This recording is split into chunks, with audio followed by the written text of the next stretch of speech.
Wala tayong special number sa mga oras na to, kaya tayo dadako na para sa ating pag-aaral sa salita ng Panginoon. Okay? So tayo pong lahat ay tumayo at tayo ating basahin ang talata na ating tutunghayan.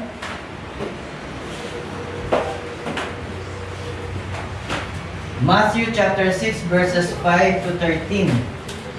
5 to 13. Mateo 6:5 hanggang 13.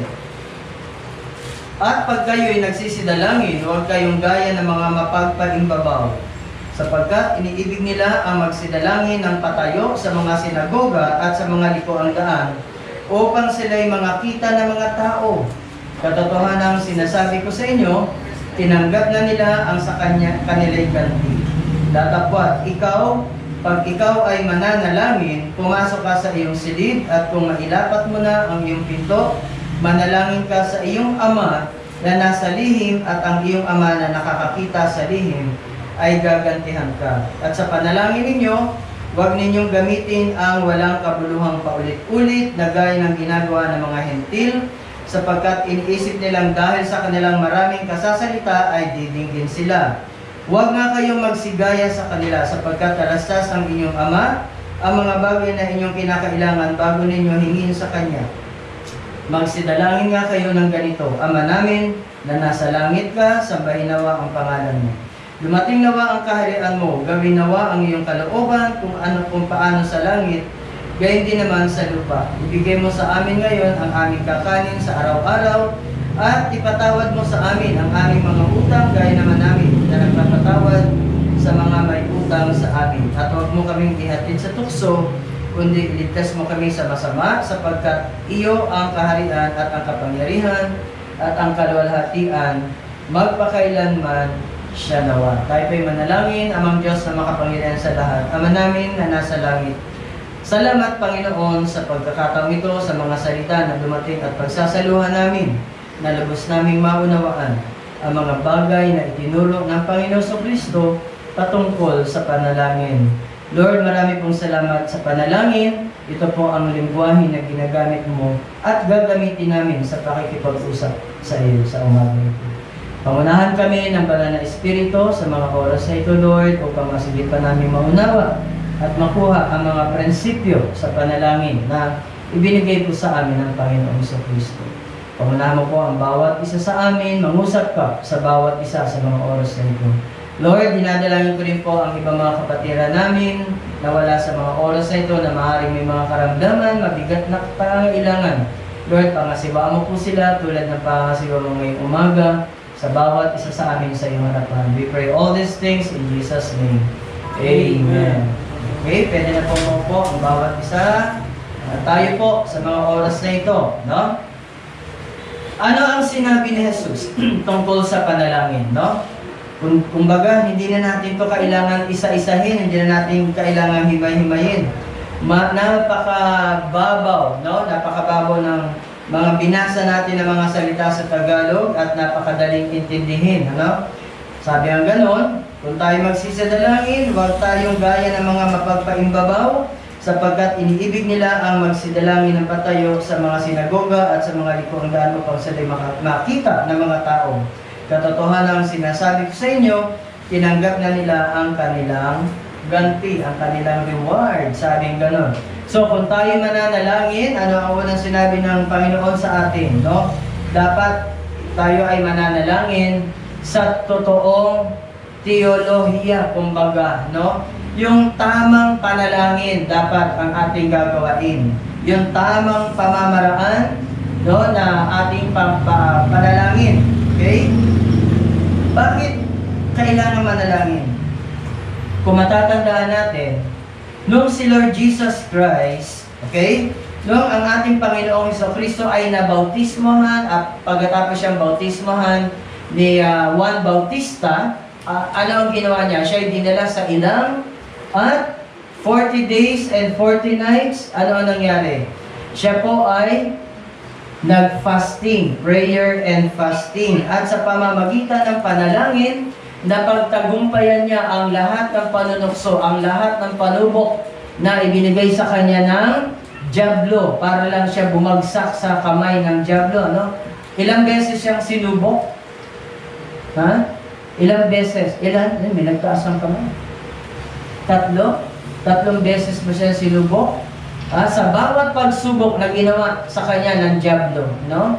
Sa Matthew chapter 4, di ba? Sa Matthew chapter 4 siya sinubok, lagi siyang nananalangin noon bago dumating ang mga pagsubok na yan. 40 days and 40 nights, prayer and fasting ang ginawa ng Panginoon. At physically, mahina man siya, pero spiritually, malakas siya. At sa bawat pagsubok na dumarating sa kanya, ginagamitan niya ng salita ng Panginoon. Sa bawat pagsagot niya sa diablo, ano sinasabi niya? Ayon sa nasusulat, as it is written. Kaya napakahalaga mga kapatid ang panalangin. At nung siya ay pumili ng 12 apostoles, nanalangin muna ang Panginoon. Amen? Nung siya ay humarap sa isang matinding pagsubok sa buhay, ano ang nabasa natin sa banal na kasulatan? Siya ay nananalangin. Lagi siyang nananalangin. Kapag siya ay nagigit-git sa isang gawain, nagigit-git siya at nakakaranas siya ng panggigit-git ng maraming tao na gusto siyang gawaing hari sa maling pamamaraan, anong ginagawa niya? Tumatakas siya at pagkatapos siyang tumakas, mananalangin na naman ang ating Panginoon, ano? Si Lord Jesus Christ. So, hindi nawawala ang panalangin ng Panginoon sa kanyang buhay. Constant and consistent ang Panginoong Jesucristo sa panalangin. Bago niya gawain ang isang himala, nananalangin siya at nagpapasalamat sa ating Panginoong Jesucristo. Itong panalangin na ito, na sinasabi niya, no, dito sa binasa natin, sabing ganon, huwag kayong magsigaya, no, sa mga hentil na mapagpaimbabaw, sabing ganon, no, datapat, pag ikaw ay mananalangin, pumasok ka sa iyong silid. Okay? At kung mailapat mo na ang iyong pinto, ay manalangin ka sa iyong ama na nasa lihim, at ang iyong ama na nakakakita sa lihim, ay gagantihan ka. At sa panalangin ninyo, huwag ninyong gamitin ang walang kabuluhang paulit-ulit na gaya ng ginagawa ng mga hentil. Okay? Sa verse 9, magsidalangin nga kayo ng ganito, Ama namin na nasa langit ka, sambahin nawa ang pangalan mo. Ang panalangin na ito, na sinasabi ng Panginoon, hindi natin sinasabi niya na ipapanalangin natin ng word per word. Manalangin kayo ng ganito. Kumbaga after this manner, therefore pray ye, kung sa English yan, ano? Sa ganitong paraan tayo mananalangin. So, ibig sabihin yan, itong mga verses na binasa natin sa panalangin, ito ay prayer pattern. Magiging pattern lang natin to. Gayahan ng ating panalangin kung papaano tayo mananalangin. Marunong na ba tayo manalangin? Amen. Alam niyo ba kung ano-ano ang mga nakapaloob dapat sa ating panalangin? Kung tayo ay nahaharap sa isang krisis sa ating buhay, kailangan tayo ay nananalangin. Bago matulog, pagkatapos matulog, bago kumain, amen? Pagkatapos kumain sana, kaso pagkatapos kumain, takbuhan na, no? Takbuhan na, iwas na sa paghuhugas at sa pagliligpit. Okay? Ang Panginoon ay patuloy at pare-parehong ginagawa niyang pakikipag-usap sa Diyos sa pamamagitan ng panalangin, mga kapatid. Sabi nga, no, sa isang komento, sa pamamagitan ng panalangin, magbubukas ng pinto sa presensya at kapangyarihan ng Diyos sa ating buhay.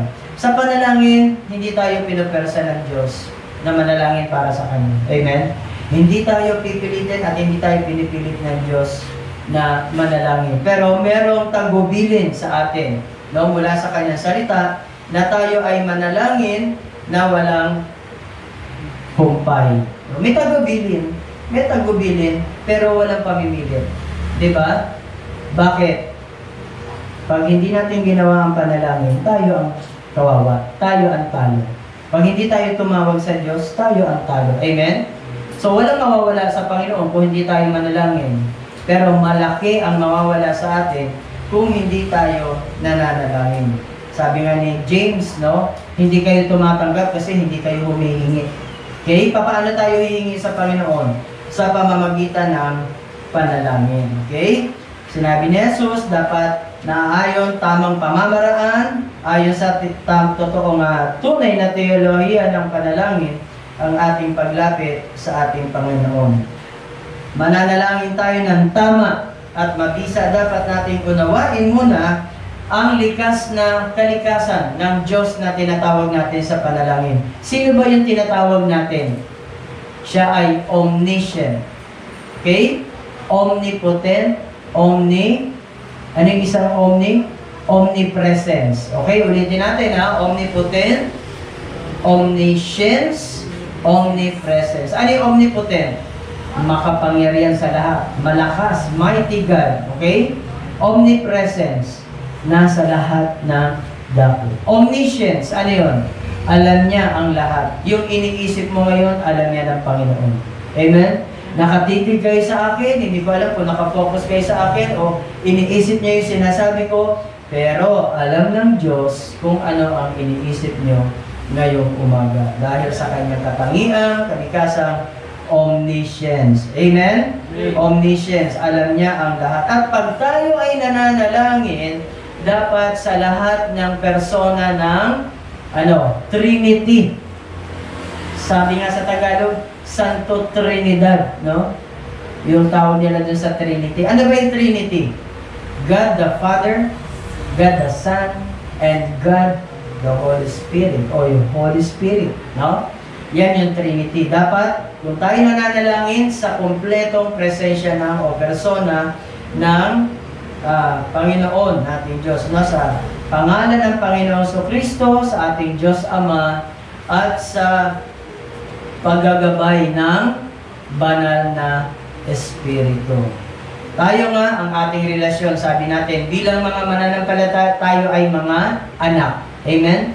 Tayo ay mga anak. Bilang mga anak, sino ang ama natin? Ang Diyos Ama, di ba? Okay. Ano ang nais ng isang ama na gawain para sa kanyang mga anak? Siyempre, unang-una, anong nais gawain? Unang-una, yung maipadama niya ang malalim na pagmamahal niya sa kanyang anak. Amen? Naipapadama ba natin yan, mga tatay? Yung malalim na pagmamahal natin sa ating mga anak. At habang nabubuhay tayo, maipakita natin yung pagmamahal na to, no, sa ating mga anak. At higit sa lahat, maprotektahan, proteksyon natin yung ating mga anak na hindi kinakailangang mapinsala, ma-damage, no? Ito yung nais ng tatay sa lupa. Amen? Ito yung nais ng tatay na maibigay niya ang lahat ng pangangailangan ng kanyang anak. Okay? Hindi yung gusto, kundi yung kailangan lang. Kung minsan na ibibigay yung gusto, di ba? Tay, gusto ko magka-cellphone, no? Binigyan ng tatay ng cellphone. Kasi gusto magka-cellphone. Alam ng tatay, kailangan ng anak para sa online class. Tay, gusto ko ng cellphone, bilang mo ko ganyan-ganyan. Binilahan ng cellphone.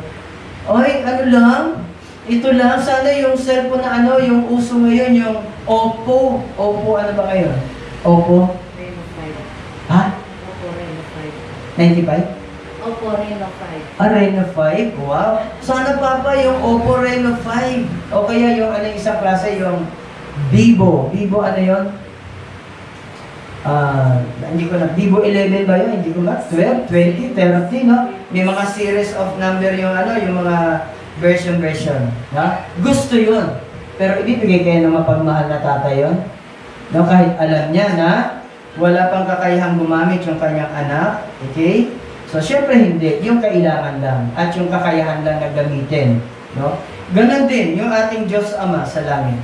No? Pag tayo ay nananalangin, hindi lahat ng mga hinihingi natin, ibinibigay ng ating Diyos Ama. Kahit mapagmahal siya at nais niyang ipadama yung pagmamahal niya sa atin, no? At nais niyang ipadama yung matinding pag-ibig na yan sa atin, na gusto niyang ibigay yung lahat-lahat, hindi ibibigay ng Panginoon kung ano ang mga gusto natin. Dahil ang nais na ibigay ng ipagkaloob ng Diyos, yung pangangailangan lang ng bawat isa sa atin. Ang tanong ko din, na susunod, lahat ba ng prayer nyo ay answered prayer?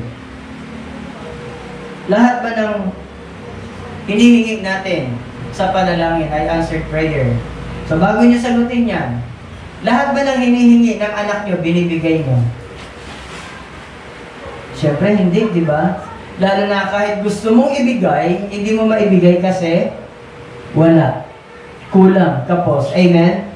Pero ang ating Panginoon, hindi kinakapos. Ang ating Panginoon, kaya niyang ibigay ang lahat-lahat sa atin. Subalit, hindi niya lahat ibinibigay sa atin. Hindi niya lahat sinasagot ng oo ang mga hinihingi natin. Hinahangad ng Ama ang lahat ng kinakailangan natin, no, na maibigay niya, kinakailangan para sa paglagong espiritual ng kanyang mga anak. Hangad ng Diyos na ibigay sa atin ang lahat-lahat ng kailangan natin para sa ikalalago nating espiritual. Subalit, kung ang hihilingin natin hindi makakatulong para sa paglago nating espiritual, kadalasan, mapapansin nyo, yung mga prayers natin, hindi nagiging oo ang sagot. Amen? Amen? Kahit na maganda yung iniisip natin, maganda yung pinaplano natin sa Panginoon, pero kapag ka nag-pray tayo na alam ng Diyos na hindi ito makakatulong para ma-develop yung ating spiritual growth, hindi ito nagkakatotoo. Pero, ito din ang mapapansin natin. Kapag ipinilit, iginiit natin, nagkakatotoo. Amen? Natutupad kahit ayaw ng Diyos. Pumapasok tayo sa tinatawag na permissive will. Pag pumasok tayo sa permissive will, diyan tayo magkakaproblema.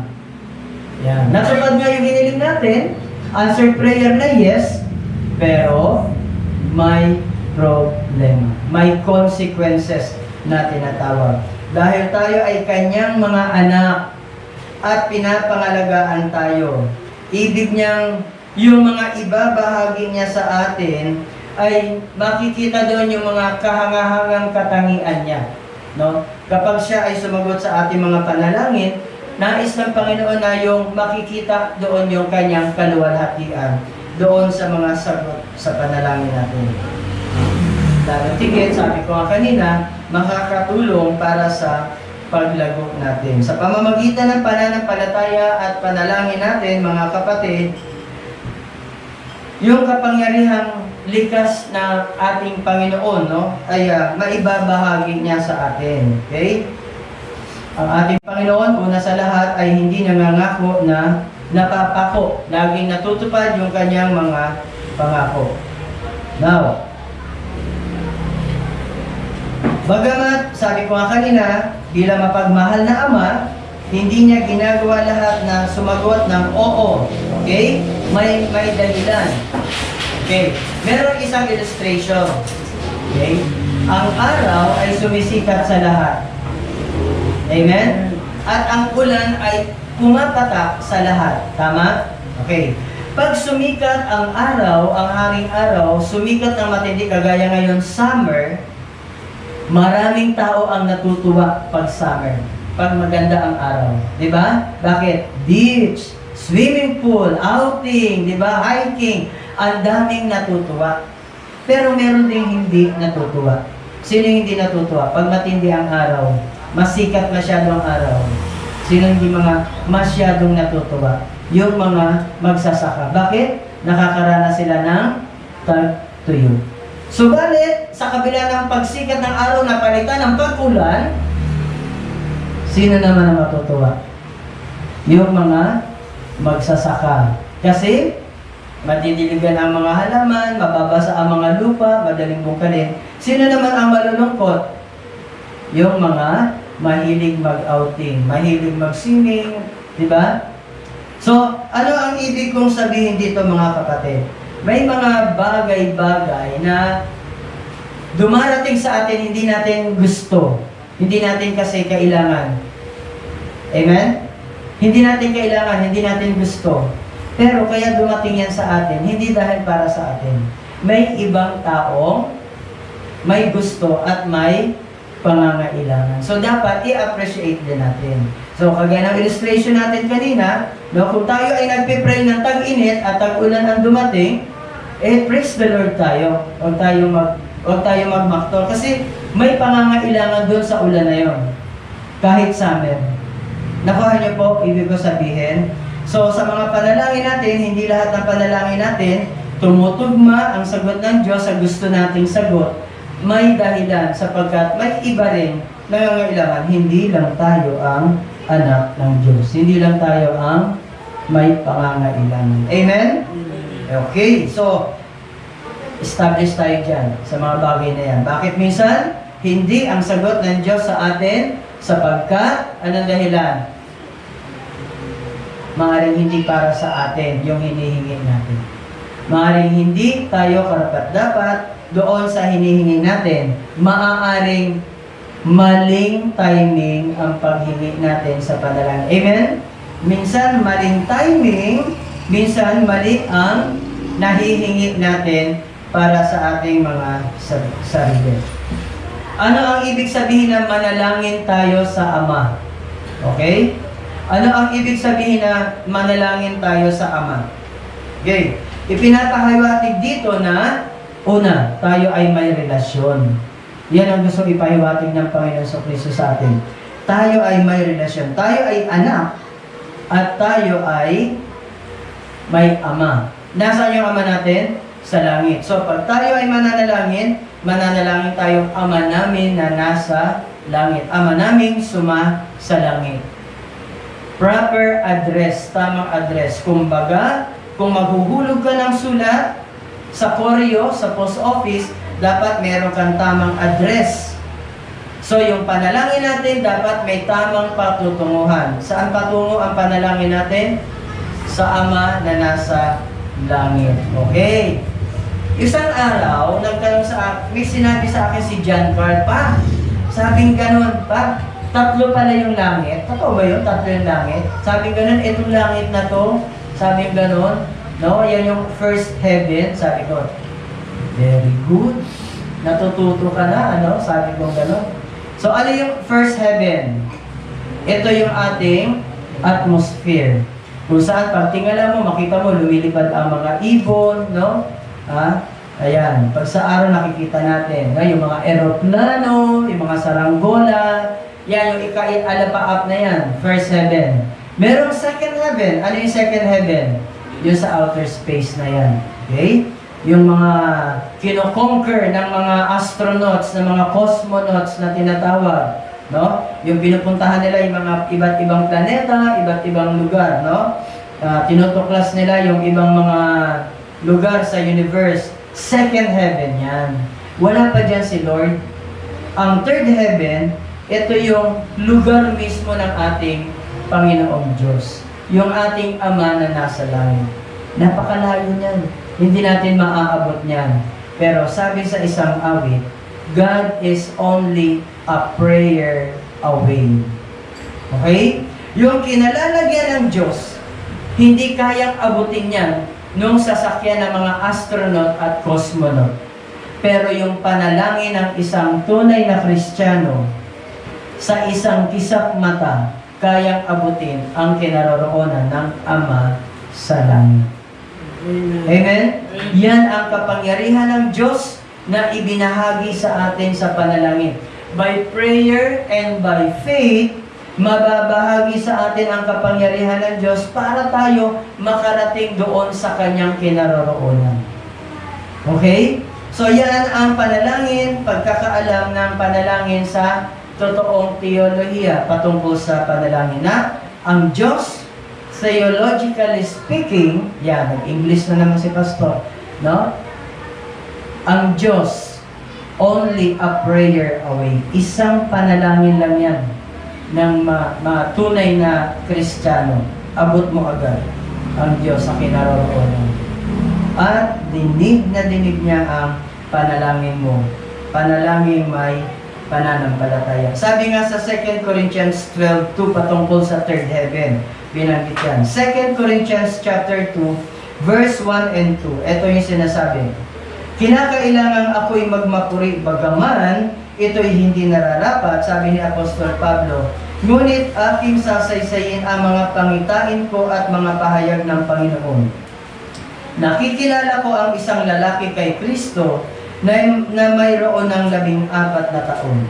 Maging sa katawan, aywan ko, o maging sa labas ng katawan, aywan ko.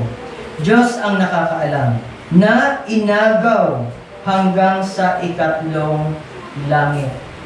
No? Ito yung pangitain ni Apostol Pablo. Meron siya nakitang isang lalaki na inagaw hanggang sa ikatlong langit. Third heaven. Okay, sabi sa English, it is not expedient for me doubtless to glory. I will come to visions and revelations of the Lord.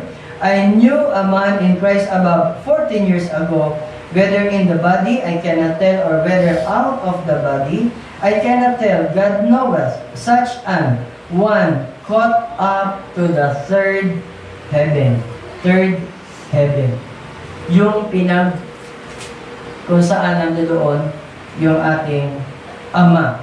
Yung kinalalagyan niya, yung tinitirahan niya. Ang langit na ito na sinasabing third heaven ay higit na nakikita ng ating spiritual eyes sa pamamagitan ng ating pananampalataya. Amen? By faith. Hindi by sight. By faith itong langit na ito. Ito yung langit na kung saan sinabi ng Panginoon na ipaghahanda niya tayo ng mansyon.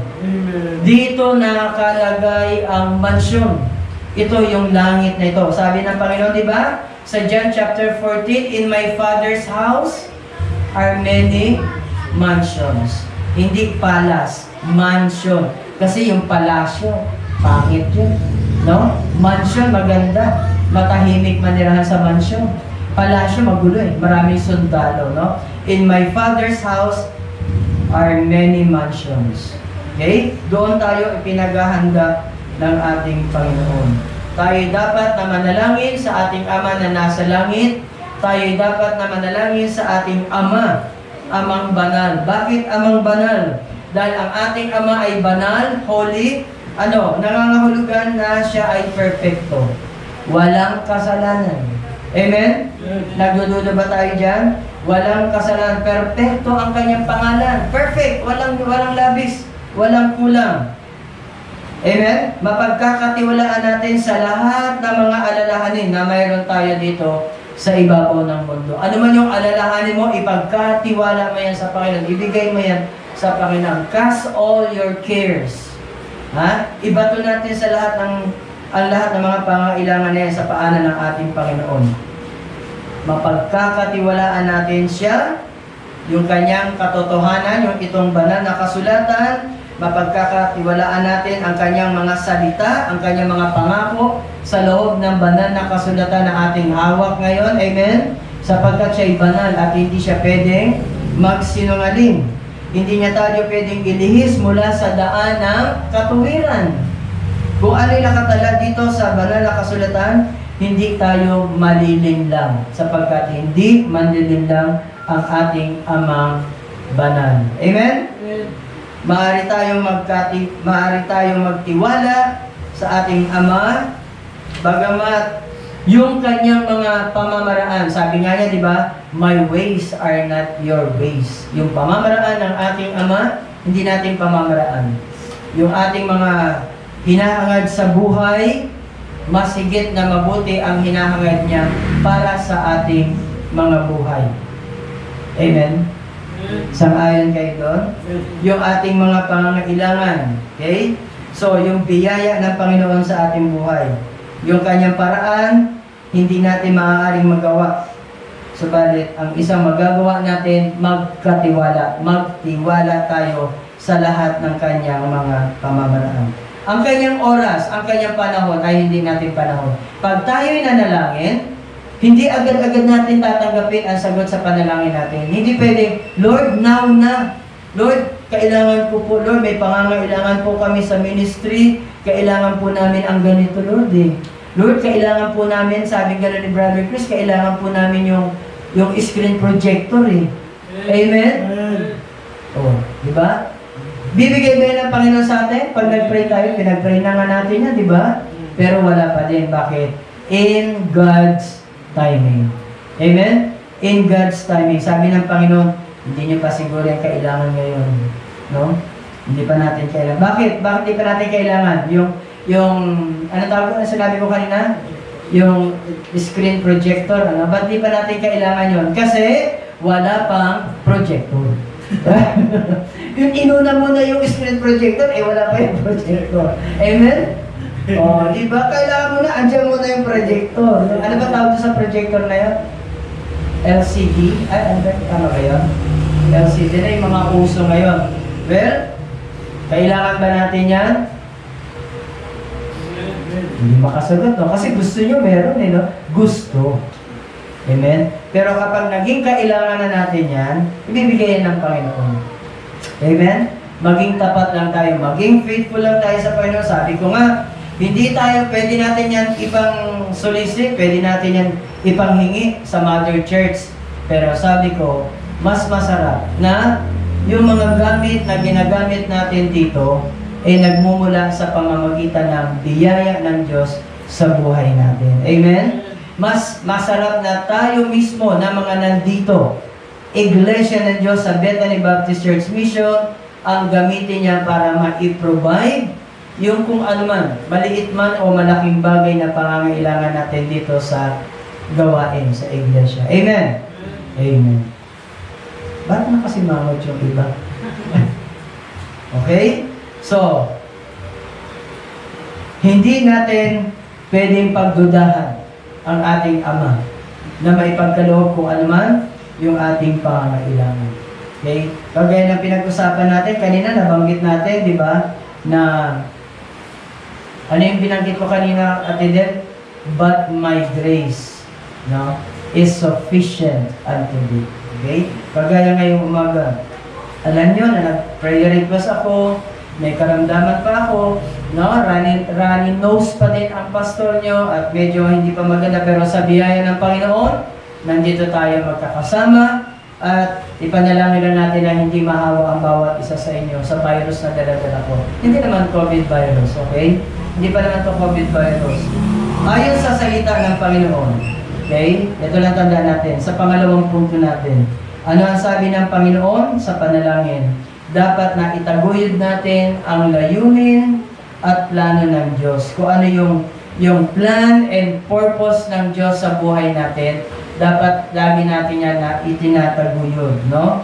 Lagi natin yan iisipin. Una, siya ang Alpha at Omega, siya ang simula at ang katapusan. Okay? Maaari tayo manalangin sa Diyos na nakakaunawa, na humahawak ng lahat ng bagay dito sa mundo. Maging ang mundo hawak ng Diyos. Amen? Nasa kamay ng Diyos ang buong mundo. At sa buong mundo na ito, hinaharap ng Diyos ang lahat ng pangangailangan ng tao moment by moment. Hindi lang araw-araw. Moment by moment, hinaharap ng Diyos ang pangangailangan ng bawat tao sa buong mundo. Bakit? Sapagkat siya'y banal at perpekto. Dahil siya'y banal at perpekto, ang kamay na humahawak sa buong mundo ay banal at perpekto din. Amen? Amen. Amen. Yan ang gusto ko kasi yung active. No? Active. Okay? Now, sa pamamagitan ng ating pagpanalangin, yung pagdarasal natin sa ating Panginoon, makakakuha tayo ng pag-unawa at pananaw sa kanyang plano. Okay? Plano. Ano ba ang plano ng Diyos para sa mga tao? Alam niyo ba kung ano ang plano ng Diyos para sa mga tao? Alam niyo ba kung ano ang plano ng Diyos sa inyo na lang muna? Ano ba ang plan and purpose ng Diyos para sa inyo? Kung hindi niyo alam, mag-pray. Mag-pray. Amen? Panalangin niyo, Lord, ano po ang plan and purpose mo sa akin talaga? Ano po ba talaga ang layunin mo? Ito po ba talaga kung saan ako naroroon ngayon? Ito po ba talaga ang plano mo para sa akin? Ito po ba talaga ang layunin mo, ang purpose mo para sa akin? Lord, ito po ba yung plan and purpose mo na ako ay maging isang sikat na vlogger? Yes. Lakas ng amen dun sa dulo. Amen. Alam niya, yun ang plan and purpose ni Lord. Praise the Lord. Ha? Ano ba tawag na? Ha? Monetize? Hindi ko alam pa rin mga term na yan. Okay? Kung ano ang kalooban ng Lord sa buhay natin. Amen? Walang, sabi nga sa salita niya, no? Sa salita, walang isang maya na nahuhulog sa lupa na lingid sa kaalaman ng Diyos. Amen? Walang isang hibla ng buhok na nalalaga sa ulo ng isang tao na hindi alam ni Lord. Tama? Kapain niyo yung mga tok-tok niyo, panot na ba? Sa akin, malapit na eh. No? Medyo pag nagpapagupit ako, nakikita ko sa salamin, parang meron ako ditong halo ba yun? Tawag nun dito, below. No, Ate Del? May halo na dito sa si Pastor. No? Dahil ang ating Panginoon, merong layunin sa buhay ng bawat isa sa atin. Kay tao ka man yan o ibon ka man, lahat ng gumagalaw dito sa ibabaw ng lupa ay nilikha niya at meron siyang plan and purpose. Hindi lang yung buhay natin ang alam ng Diyos. Kahit na yung mga maya, kung ano pa mang may mga buhay dyan na nilikha niya, alam niya yan lahat. Hindi nalilingid sa Kanya kung ano ang mga nangyayaring mabuti o masama. Amen? Kaya pagkatapos ng lahat ng ito, tulad ng sinabi, no? Tulad ng sinabi ng isang komentarista about history. Ano ang history? Kung ipapadefine ko sa inyo ang history, ano ang definition niyo? Dalawang salita lang yan. History, o tatlo yata. Tama, tatlo. History is His story. History is His story. Tama, mali? Sapagkat ang Diyos ang siyang nagpapatakbo ng lahat-lahat dito sa ibabaw ng mundo. Siya ang nagmula, siya ang pinagmulaan ng lahat ng bagay sa ibabaw ng mundo. Amen? In the beginning. Kaya nga siya yung Alpha and Omega. Ang simula at ang katapusan. Ang the end nito, siya pa rin ang magsusulat kung ano ang magiging the end. Pero alam na ng Diyos ang the end nito eh. Okay? Alam na niya ang the end. Tayo hindi pa natin alam kung ano ang the end, ano? Pero ang Panginoon, alam na niya kung ano ang the end ng kasaysayan na ito. Kaya nga, ang history, ang kasaysayan, ay kanyang kasaysayan. Siya ang sumulat ng script, siya ang naglagay ng mga karakter, yung mga character roles dyan, siya ang may gawa niya. Kaya ang bawat isa sa atin may kanya-kanyang role. Amen? Merong isang battered wife, merong isang battered husband. Amen? Tama? Diba? Merong mga namomolestya, merong nang momolestya, merong naaargabyado, merong nang-aargabyado. May mga kanya-kanyang role sa buhay. But God is gracious. Mapagpala ang Diyos. Alam niyo kung bakit? Sa kabila ng lahat-lahat ng mga bagay na yan, hindi pa rin niya pinababayaan yung kanyang nilikha. Bakit? Sapagkat andoon pa din yung kanyang patuloy na pagkilos. Andoon pa rin yung patuloy na paggawa ng Diyos. Anong ibig kong sabihin? Kumikilos ang Diyos na hindi natin nalalaman. Kumikilos ang Diyos na hindi natin nauunawaan kung minsan. Minsan, nagtatanong tayo sa buhay natin, Lord, ano kayong nangyayari? Bakit? Minsan may tanong na, bakit ganito ang nararanasan namin? Lord, ano po ang dahilan mo? Bakit ganito ang nangyayari sa amin ngayon? Di ba? Kagaya ng sa science, sabi ganun sa science. Ang mundo umiikot sa access at sa kanyang, ano tawag nito? Yung pag-ikot sa araw. Pero hindi natin nararamdaman. Amen? Nararanasan lang natin ang umaga at gabi. Pero hindi natin nararamdaman ang pagkilos ng mundo at ang pag-ikot ng mundo sa kanyang access at sa pag-revolve niya sa araw. Pero kumikilos yung mundo. Tama? Noong araw, kala ko yung buwan at saka yung araw ang gumagalaw. Yung pala yung mundo, no? Na napag-aralan natin ng science. Pero hindi natin nararamdaman. Ganun din ang Panginoon sa buhay natin. Kumikilos siya, pero hindi natin nararamdaman. Nalalaman na lang natin kapag meron na tayong nararanasan. No? May mga nararanasan na tayo na kuminsan, hindi natin maintindihan yung mga nararanasan natin. Pero ang dapat nating unawain mga kapatid, ang Panginoon ay patuloy na kumikilos sa buhay natin ng tahimik lang. Tahimik lang siyang kumikilos sa buhay natin. Bagay ako nang lagi ko sinasabi sa inyo, ako, pastor na ako. Pero patuloy pa din ako doon sa kalagayang tinatawag na under construction. Under construction pa din ako. Marami pa rin dapat i-repair sa akin. Marami pa rin dapat i-reconstruct sa buhay ng inyong lingkod. Ewan ko kayo kung tapos na kayo ma-construct. Finished goal na ba kayo? Finished project na ba kayo ng Panginoon? Alam niyo kung ano yung mga finished project sa Panginoon? Saan niya nilalagay pag finished project na? Alam niyo kung saan? Sa glory. Para hindi na masira. Amen? Para hindi na masira, para hindi na ma-deprive, para hindi na mahaluan pa ng mga masasamang elemento dito sa ibabaw ng mundo. So, napakahalaga ng ating panalangin. Dahil kapag meron tayong hindi nauunawaan sa pagkilos ng Diyos, sa panalangin tayo lumapit sa Panginoon. Amen? Lumapit tayo ng walang pag-aalilangan sapagkat ang ating Ama na nasa langit ay amang banal na hindi natin mapag-aalinlanganan, hindi natin mapagdududahan sapagkat siya'y banal, sapagkat siya'y perfecto at ang lahat ng kanyang ginagawa ay walang kapintasan.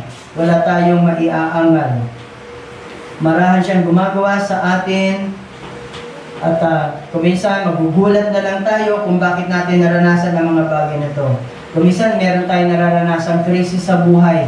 Pero andoon nga yung biyaya ng Panginoon, no? Yung sabi ni Pablo, 3 beses siyang nanalangin na alisin yung tinik sa laman niya. Ano ang sagot ng Panginoon sa 2 Corinthians 12:9? But my grace is sufficient unto thee. May mga hindi tayo maunawaan, may mga karanasan tayong biglaan na parang sa atin ang bigat, no? Kagaya nung sinishare ni Ate Del kanina, ano? Parang naalala ko tuloy yung nangyari sa amin ni Ayan sa ospital noon na talagang, wow, talagang Lord, by grace, no? Hindi lang sufficient, Lord, sobrang sufficient ng iyong biyaya. Lord, hindi ako karapat-dapat na tumanggap ng biyaya mo. Pero Lord, ito tinanggap ko, ito, nasa kamay ko ngayon. No? Nasa kamay ko itong mga biyaya na to. Nahihiya ako kung minsan tanggapin sa Panginoon yung mga dumadating sa akin. Kasi deep inside, alam ko sa sarili ko, Lord, hindi ako karapat-dapat. Pero Lord, nagkakasala ako sa iyo pag ganito. Pag ganito yung attitude ko sa mga biyaya na dumadating galing sa iyo. Patawad. Amen? Kasi kung minsan talaga ikaw nakakaalam. Ikaw ang nakakaalam sa sarili mo. Kung minsan kinikilabutan na lang ako minsan napapaiyak na lang ako pag naaalala ko yung mga bagay na yun. Kasi alam ko yung sa sarili ko kung ano ako at sino ako sa Panginoon. And praise God, alam ko din kung sino ang Diyos sa buhay ko. Alam niyo ba kung sino ang Diyos sa buhay niyo? Kaya nga napakahalaga ng panalangin. Napakahalaga ng komunikasyon. Tandaan niyo, ang mga apostoles, hindi sila lumapit sa Panginoon para sabihin, Panginoon, tulungan mo kami, turuan mo kami para mag-preach, turuan mo kami para magturo kagaya mo, para hindi ka na mahirapan sa mga pagtuturo sa mga tao. Ano ang inilapit ng mga apostoles? Lord, teach us to pray. Teach us to pray. Turuan mo kami manalangin. Kaya ito ibinigay sa kanila ng Panginoon. Sa ganitong paraan kayo manalangin. Amen? Yan ang kahalagahan ng pinag-uusapan natin ngayon. May mga tao na kuminsan, relax sa buhay. Meron silang panalangin ganito, Lord, alam mo, 10 taon akong hindi nananalangin sa iyo, hindi ako dumadaing sa iyo. No, Lord, ilang panahon na rin naman na hindi na ako dumadaing sa iyo, pero Lord, ngayong araw na to lang ako dadaing, Lord. Kailangan ko. Tama bang panalangin mo? Ganun ba kayo mag-pray? Lord, ngayong araw lang ako dadaing sa iyo, Lord. Matagal na ako hindi dumadaing sa iyo, pero ngayong araw lang ako dadaing dahil kailangan ko lang ngayon, Lord. Kailangan ko lang itong ipapanalangin ko. Sa palagay nyo, naluluwalhati ang Panginoon kapag gano'n. Yung parang bang kinukonsensya mo sa panalangin ang Panginoon. Amen? Ay parang may utang na loob pa sa'yo si Lord. Kasi hindi ka sa Kanya humiling.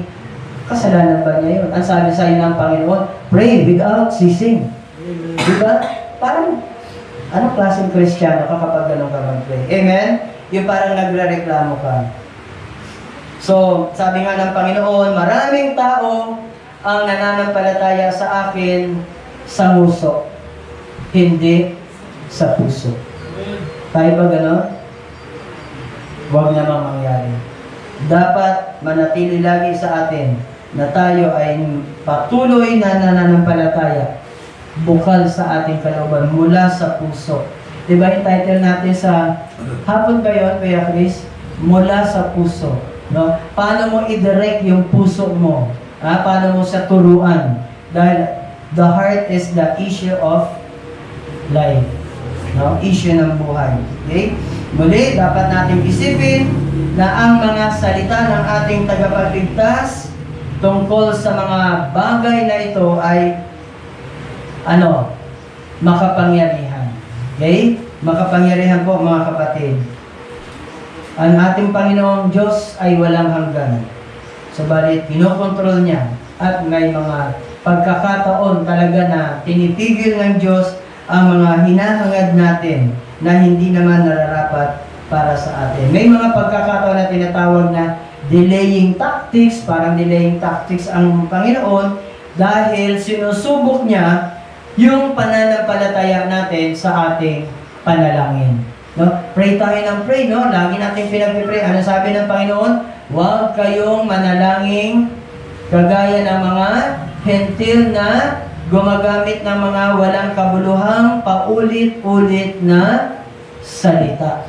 Ayan. So, hindi tayo nagpipray ng mga prayer na isinasaulo. Okay? Pero kung papansinin natin kung minsan, may mga panalangin tayo na akala nating direkta pero wala ng kabuluhan dahil paulit-ulit na lang natin binabanggit yung salita na yun.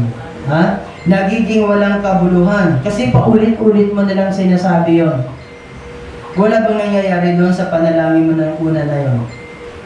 At sa pamamagitan ng panalangin, yung panalangin natin, tayo ay nauugnay sa ating Panginoong Diyos na walang hanggan. Tayo ay may hanggan. May hangganan tayo. Amen? Dito sa ibabaw ng lupa. Subalit kapag tayo ay nananalangin, tayo naman ay nauugnay doon sa ating Ama na walang hanggan. Kilalanin natin sa araw-araw sa ating buhay, sa pamamagitan ng ating panalangin araw-araw, yung mga biyaya na dumarating sa atin. Lagi natin kilalanin yan. Yung biyaya na dumarating sa atin sa araw-araw sa pamamagitan ng panalangin. Kung minsan, hindi na natin nagagawang pasalamatan, hindi na natin na-acknowledge si Lord sa pamamagitan ng ating panalangin. Alalahanin natin, sabi ni Lord sa panalangin, lagi na alalahanin natin kung ano yung plan and purpose ng Panginoon sa atin. Okay? Next, ating alalahanin, no? Sa panalangin, sabi ni Lord Jesus Christ, mag-focus tayo lagi sa pagpapatawad. Patawarin mo kami tulad sa pagpapatawad mo sa amin. Amen? Hingi tayo ng hingi ng patawad kay Lord. So pag nananalangin tayo, mag-focus tayo sa pagpapatawad. Ha? Malaman natin lagi na tayo mismo humihingi ng patawad kapag tayo nananalangin. So matuto rin tayo magbigay ng patawad. At sa ating panalangin, huwag mawawala ang paghingi ng patawad kasi kung minsan, sa buong maghapon, hindi natin alam kung nakagawa tayo ng kasalanan o hindi. Amen? Okay, ngayon, bago kayo dumating dito, meron ba kayo naaalala na gawang kasalanan? Amen? Praise the Lord. May tubog mo. Honest kay Lord. Yes, no? May nagagawa tayo. Pero kung minsan hindi natin alam na may nagagawa tayong pagkakasala. No? Pero dito sa isipan natin, parang pumasok sa isipan natin, ano? Tapos nag-react yung isip natin. Tapos nung dumating tayo dito sa simbahan, sa panambahan, nagkita-kita tayo, nagbatian, nagngitian, nakalimutan mo na yung naisip mo. Nung nag-pray, nakalimutan mo na din na ihingi ng patawad. Kaya lagi sa ating panalangin, laging isasama natin ang patawad. Paghingi ng patawad. Amen? Amen. At pag tayo nananalangin sa pagkain, yan. Ano ang ating attitude? Di ba nagpapasalamat tayo? No? Tapos magpasalamat, praise the Lord, nagbigay ng praise sa Lord. Sabi nga gano'n, sa bawat pagsubok natin ng mga tinapay o ng mga pagkain na yan, no? Laging kumbaga kasama natin na inaalala yung biyaya ng Diyos sa buhay natin. Lord, salamat po dito sa pagkain nito. No? Na meron kaming pinagsasaluhan, meron kaming minunguya ngayon, no? Ngayong araw na ito. Okay? So, patuloy tayo na humingi ng patawad sa Diyos kung tayo ay nagrereklamo sa mga kabuhayan natin, no? Yung mga dumadating na biyaya sa atin. Kagaya ng isang araw, mga kapatid, may mga, dito sa Bagong Silang, dito sa lugar natin dito, meron tayong tinatawag na feeding dyan sa Gawad Kalinga, no?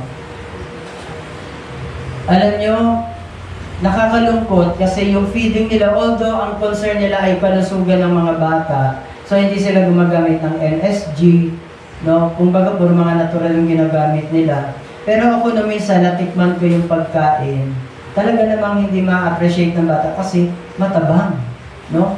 Tapos may mga rekado na parang giniling na manok, may hinimay-himay na manok, no? So, anong nangyayari ngayon? Imbis na ma-appreciate ng mga magulang, nagre-reklamo sila. Nire-reklamo nila yung mga rasyon na ibinibigay ng feeding, no? Eh sabi naman ng isa sa mga leader, wala po kami magagawa kasi yan yung ibinababa sa amin na guidelines na mga recipe na kung paano namin lulutuin, sinusunod lang namin. Tapos yung mga takal, yung mga gano'n. So, biyaya yun, pero ano ginagawa nila? Nagrereklamo sila, no? Hindi nila alam na yung biyaya na yun, healthy food. Kasi walang mga preservative, walang mga MSG, pero yun nga, kahit ako din nakatikim, matabang, pero yun ang kailangan eh. No? Yun ang kailangan natin. Higit sa lahat, biyaya. Hindi mo binili. Amen? Kung ayaw mo, huwag mong tanggapin. Huwag mo reklamo. Sabihin mo lang, huwag na lang, hindi lang ako sasali. Pero sabi ko nga, ako nga, tumatabang ako niya sa feeding na no? Kaya lang, konti-konti yung binibigay sa mga feeding. So, may mga tao na may biyaya na, nagrereklamo pa. Pero tayong mga Kristiyano, ganun ba? Kung ano yung mga biyaya na dumarating sa atin, tanggapin natin at pasalamatan natin. At isa sa isip natin lagi na kung bakit ganitong biyaya ang tinanggap mo, kasi ito ang serbisyo na ginawa mo sa Panginoon. Amen? Alam niyo ba na kung ano yung biyayang dumarating sa atin, ito yung isa sa mga ginagamit ng Diyos na pagpapahayag niya ng kalooban niya sa atin. Kung ano yung nagagawa natin sa Kanya. Amen? Kumaga ikaw, ang ibig ko sabihin mga kapatid ganito, halimbawa ikaw, may anak ka, di ba? Kapag natutuwa ka sa anak mo, bigyan mo yan ng candy, no? Di ba? Pero kapag sobrang tuwa ka sa anak mo, anong ibibigay mo dyan? Ba, hindi lang candy, baka Jollibee pa yan o McDo, amen? Lalo na, halimbawa, 100 o naka-finish goal sa kanyang modules. Di ba? Ano mo yan, ibibili mo yan ng Jollibee o kaya McDo. Eh, papaano kung halimbawa, summative test lang, hindi pa magawa? No, hindi pa tapos-tapos yung summative test. Yung summative test, isang page balikan yan para sa isang linggong module. Eh, hindi niya magawa. Bibigyan mo ng Jollibee o McDo. Tahimik ang parents. Pastor, binigyan ko kasi naawa ako eh. Amen? Yes. May ganyan pagkakataon sa buhay natin at Diyos. Dahil gracious siya eh. Kahit hindi ka karapat-dapat tumanggap ng grace, dumadating ang grace. Kasi sabi nga niya, my grace is sufficient unto thee. Kaya kapag nananalangin tayo, lagi natin tandaan, sapat ang biyaya ng Diyos sa buhay natin. Amen? Amen. Okay. So sa panalangin natin, dapat mag-focus tayo lagi sa pagpapatawad, dahil ang biyaya ng Diyos ay sapat-sapat sa atin. Hindi lang sapat-sapat, kundi sobra sa kasapatan ang biyaya ng Diyos sa atin. At higit sa lahat, kapag tayo nananalangin, sabi ng Panginoong Jesucristo, yung panalangin natin ay dapat magbigay ng luwalhati sa ating Diyos. Dapat na magbigay tayo ng kaluwalhatian sa Diyos. Ano sabi dito sa binasa natin?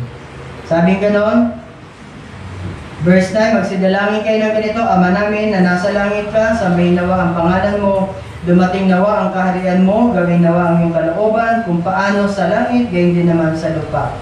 Ibigay mo sa amin ngayon ang aming kakanin sa araw-araw at ipatawad mo sa amin ang aming mga utang, gaya naman namin na nagpapatawad sa may mga utang sa amin.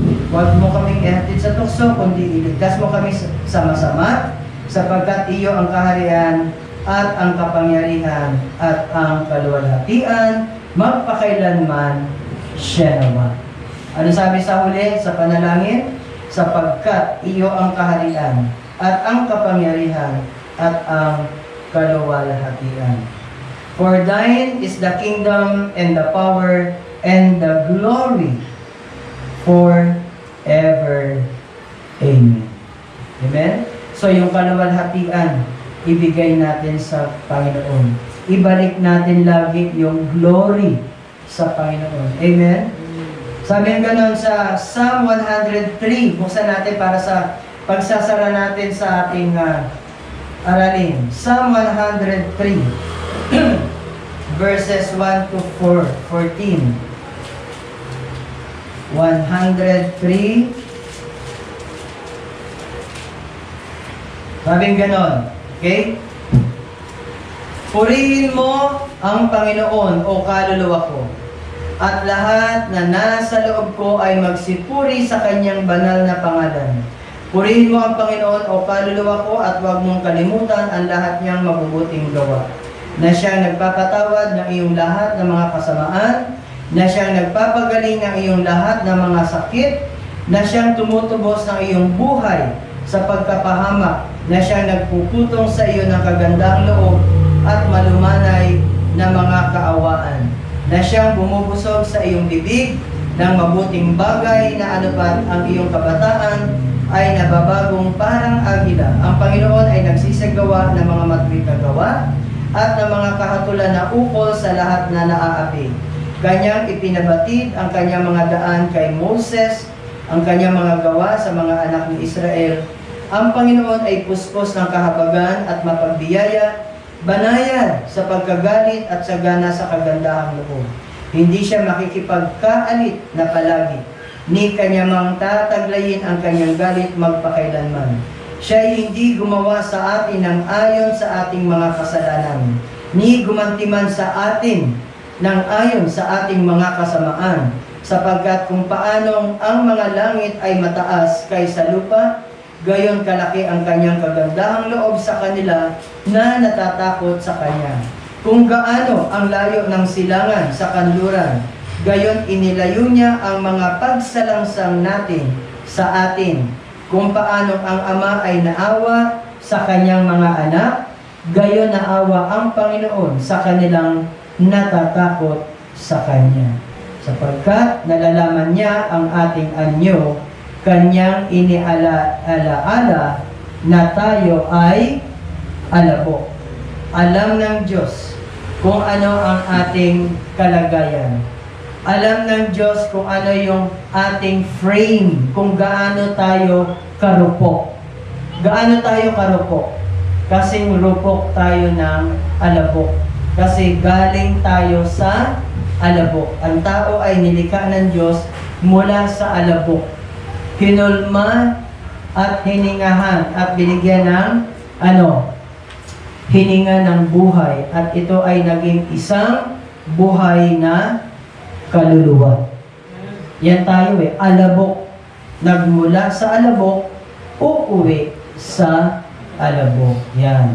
Sabi nga, sapagkat nalalaman niya ang ating anyo, kanyang inaalaala na tayo ay alabok. Kaya, kung ang Diyos ay tuluyang magagalit sa atin, wala tayong magagawa. Sapagkat mahina tayo Wala tayong kakayahan, wala tayong lakas. Ano ba ang alabok? Diba? Maigi pa nga yung adobe, matigas. Pero pag sinabi mong alabok, isang ihip lang ng hangin yan. Wala na, no? Bigla na lang, shh, no? Parang isang singaw, no? Yung singaw na umusbong tapos wala na kaagad. Okay? So, sa panalangin, napakahalaga ng pakikipag-ugnayan natin sa Diyos. moment by moment, bawat sandali. No? Hindi lang araw-araw, bawat sandali ng ating buhay. Ugaliin natin ang panalangin. Ang panalangin ang hininga ng ating kaluluwa. Kaya sa ating panalangin, dapat na alam natin, kilala natin ang Diyos. Yung theology. Pag sinabi mong theology, ito yung patungkol sa kaalaman, sa kung sino at ano ang Diyos. Amen? Pag ikaw ba nananalangin, alam mo ba, kilala mo ba ang tinatawag mo kung sino? Amen? Di ba? Sino ang Diyos? Ang tinatawag kong Diyos ay yung aking Ama na nasa langit. Yung aking Ama na banal. Yung aking Ama na perpetuo. Amen? Yan ang theology truth.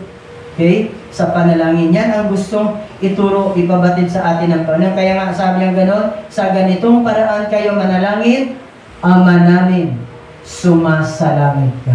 Sambahin ang ngalan mo dito sa lupa para na sa langit. Kaya ang ginagawa natin ngayong umaga na pagsamba dito sa lupa, para na itong nasa langit tayo sumasamba. Amen? Praise the Lord dyan. Biyaya pa din yan ng Panginoon. Amen? Kaya, praise God sa Matthew chapter 6 dahil binigyan tayo ng Diyos ng pattern. Hindi ito Lord's Prayer na tulad ng laging sinasabi ng ibang mga tao na ito ay Lord's Prayer. Hindi po. Ito ay pattern. Ano ba yung pattern sa Tagalog? Padrino, kumbaga sa damit, di ba? Yung meron kang padrino, meron kang ginagayahan paano mag-pray. Ang address ng prayer natin sa Ama sa Langit na Banal at ang focus ng prayer natin lagi, sa pagpapatawad, paghingi ng patawad. Pangalawa, lagi natin alalahanin kung ano yung plan and purpose sa buhay natin. No? Sa buhay natin, yung plan and purpose ng ating Panginoon. At sa ating mga panalangin, lagi ay niluluwalhati natin ang Diyos. Ha? Huwag na tayo hingi ng hingi. Magpasalamat din tayo at luwalhatiin natin, i-glorify natin ang Diyos sa pamamagitan ng ating mga panalangin. Yan ang ibig ipabatid sa atin ng ating Panginoon dito sa Matthew chapter 6, no? Verses 5 to 13, no? Yung prayer pattern na ibinigay ni Lord Jesus Christ. Paano tayo mag-pray? Sa Ama, sa langit. Ha? So tayo pong lahat ay tumayo. Tayo po ay magsasara sa panalangin at naway dalangin ko sa mga oras na ito na tayo po mula sa Matthew chapter 6 naunawaan natin ngayong umaga kung bakit ibinigay ito ng Panginoon sa atin. No? Yung pattern na ito. Ito ang ibig ipaniwatig ng Panginoon pag tayo ay nananalangin. Ito yung dapat na mangyari sa ating mga panalangin. Kilala mo kung sino yung tinatawag mo. Kilala mo personally. Okay? So tayo po lahat ay umupo sa panalangin at bibigyan ko po kayo ng maikling sandali para ilapit po ang inyong mga sarili sa Panginoon.